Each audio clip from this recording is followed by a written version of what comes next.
The United Church of northern India એટલે કે ઉત્તર હિન્દી સંયુક્ત મંડળી, જે ભારત દેશના બંધારણ અનુસાર એક માન્ય ધાર્મિક સંપ્રદાય છે.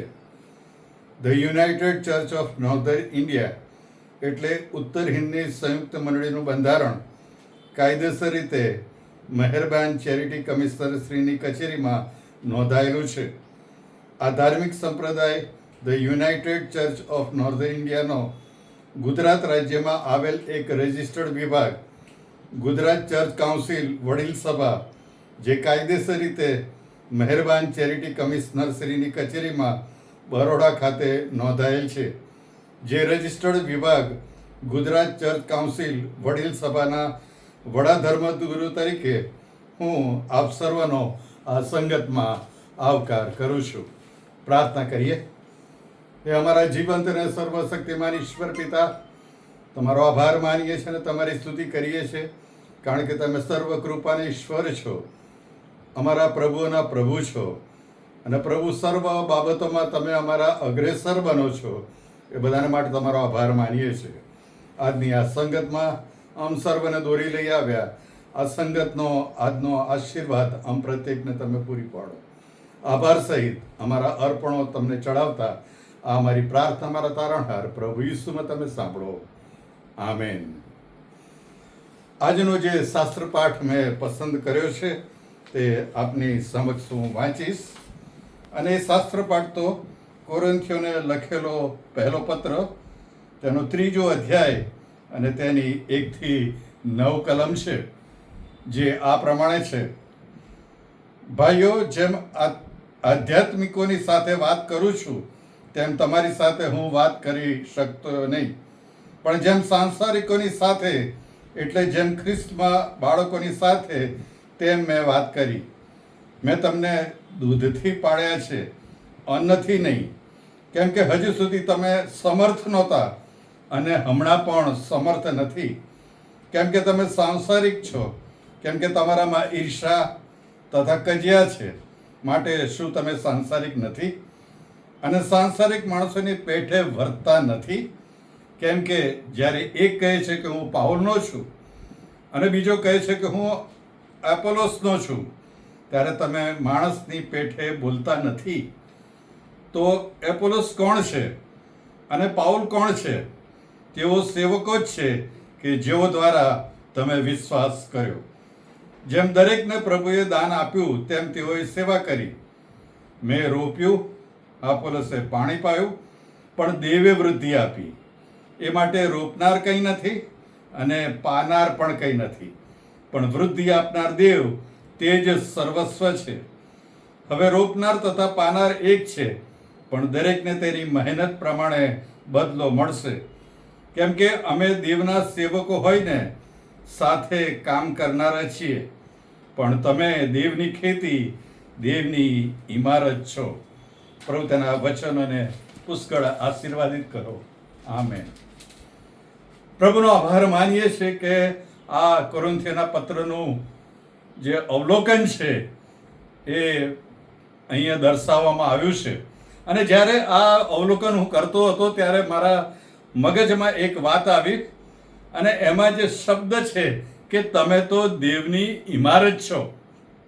એનો અર્થ છે કે આપણે આપણી જાતોનું મૂલ્યાંકન કરવું જોઈએ.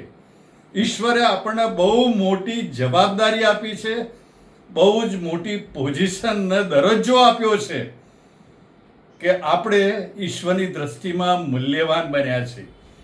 અને એટલા માટે મૂલ્યવાન બન્યા છે કે આપણને મૂલ્ય આપીને પ્રભુ ઈસુ ખ્રિસ્તે ખરીદ્યા છે.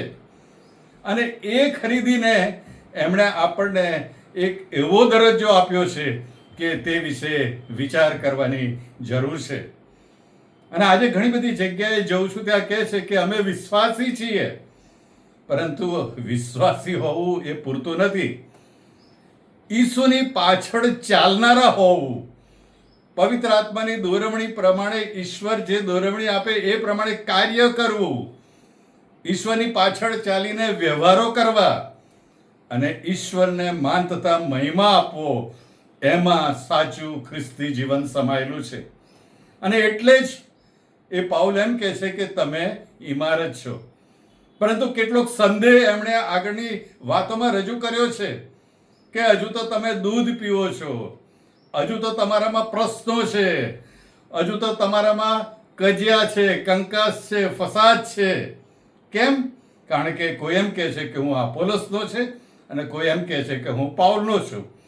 અને એ વિવાદનું ધોરણ એ માત્ર કોરિન્થીયોની મંડળીમાં હતું એમ જ નહીં, પરંતુ આજે પણ એ આપણે જોઈ શકીએ છીએ. જેમ પ્રભુના વચન કહે છે કે તમે સત્યને જાણશો ને તમને સત્ય મુક્ત કરશે, પરંતુ આપણે એ પાળતા નથી, એ વિચારતા નથી, એ મુજબ અમલ નથી કરતા. પણ આપણે શું કરીએ છીએ કે આપણે વિશ્વાસી છીએ. ઘણી બધી વાર એવો પ્રશ્ન કરતા હોય છે કે શું હું ખ્રિસ્તી નથી, શું હું મારામાં ખ્રિસ્તીપણું નથી? પરંતુ પાઉલના આ વચનો જોઈએ તો પાઉલ બહુ ભારપૂર્વક કહે છે કે હજુ પણ તમે તો દૂધ પીતા જ છો.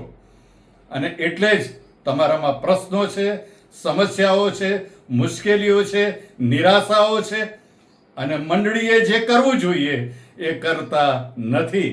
અને મંડળીને સમાજ તરીકે આપણે જે પગલાઓ લેવા જોઈએ, ઈશ્વરના મહિમાર્થે જે કાર્ય કરવું જોઈએ એ થતું નથી. અને એટલે જ આપણે એ અપોલોસના અને પાઉલના એમ વિભાગો પાડીને ચાલનારા બન્યા છે. પરંતુ અહીંયા પાઉલ બહુ સરસ કહે છે કે તમે તો એ ઈશ્વરની ઇમારત છો, અને ઇમારત તરીકે આપણને બહુ મૂલ્યવાન ગણવામાં આવ્યા છે.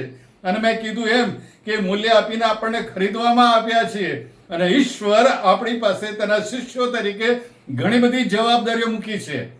અને આજે જો આપણે ઈસુની પાછળ ચાલનારા બનીએ અને સાચું ખ્રિસ્તી જીવન દ્વારા ઈશ્વરને મહિમા આપીએ, ઈશ્વરના મહિમાને માટે આપણી સેવા, આપણા કાર્યો, આપણા વ્યવહારો, આપણી શક્તિ, આપણું નાણાં બધું ખર્ચીએ તો ઈશ્વર તેને મહિમાવાન કર્યા વગર રહેશે નહીં. અને આજે વિશ્રામવારે એ જ બાબત આપણા જીવનમાં નોંધવાની જરૂર છે કે આપણે આપણું જે દ્રષ્ટિ છે, આપણું જે વિઝન છે, આપણો જે વ્યવહાર છે, આપણા જે કાર્યો છે એ બધું જ ખ્રિસ્ત કેન્દ્રિત કરીએ. અને ઈશ્વરને જો કેન્દ્ર સ્થાને રાખીને ચાલીએ છીએ, જો આપણે ઈશ્વરની પાછળ ચાલીએ છીએ, ઈશ્વરના નમૂનાને અનુરૂપ થઈને ચાલીએ છીએ, તો ઈશ્વર આપણા જીવન મારફતે તેનો મહિમા પ્રગટ કર્યા વગર રહેશે જ નહીં. અને એ જ બાબત એ કોરિન્થીયોની મંડળીને હતું. આજે એ જ બાબત આપણી આજુબાજુ પણ અનુભવી શકાય છે.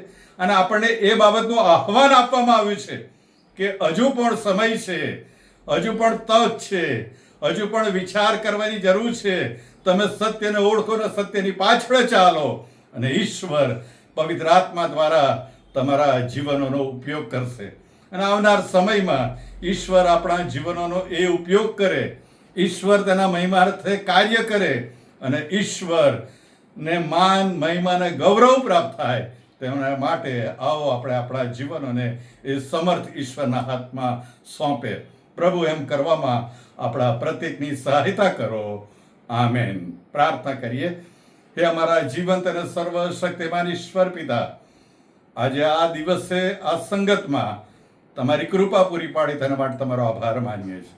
પ્રભુ, તમે ઈશ્વર ભક્ત પાઉલ દ્વારા આ લખાયેલા વચનોને અમારા જીવનમાં ઉતારીએ, અને પ્રભુ અમારા જીવનો એ ખ્રિસ્ત કેન્દ્રિત બને, ખ્રિસ્તની પાછળ ચાલનારા બને, અને ખ્રિસ્તને મહિમા આપનારા બને. તેના માટે અમે સર્વ અમારા જીવનોને તમારા હાથમાં સોંપીએ છીએ. અમારા પ્રત્યેકનો પ્રભુ તમે સ્વીકાર કરો અને તમારા મહિમાના અર્થે અમારો ઉપયોગ કરો. આ અમારી પ્રાર્થના અમારા જીવન પરમેશ્વર પ્રભુ ઈસુમાં તમે સાંભળો. આમેન. ઓ આકાશમાં અમારા બાપ, તમારું નામ પવિત્ર મનાવો, તમારું રાજ્ય આવો, જેમ આકાશમાં તેમ પૃથ્વી પર તમારી ઈચ્છા પૂરી થાવ. દિવસની અમારી રોટલી આજ અમને આપો, અને જેમ અમે અમારા ઋણીઓને માફ કર્યા છે તેમ તમે અમારા ઋણો અમને માફ કરો. અમને પરીક્ષણમાં ન લાવો, પણ ભૂંડાઈથી અમારો છૂટકો કરો. કેમ કે રાજ્ય તથા પરાક્રમ તથા મહિમા સર્વકાળ સુધી પ્રભુ તમારા છે. આમેન. અને હવે આપણા તારનાર પ્રભુ ઈસુ ખ્રિસ્તની કૃપા, ઈશ્વર પિતાનો પ્રેમ અને દેવ બાપની મીઠી મધુરી સંગત આ પણ સર્વની સાથે હમણાંથી સદા સર્વકાળ સુધી હોજો. આમેન.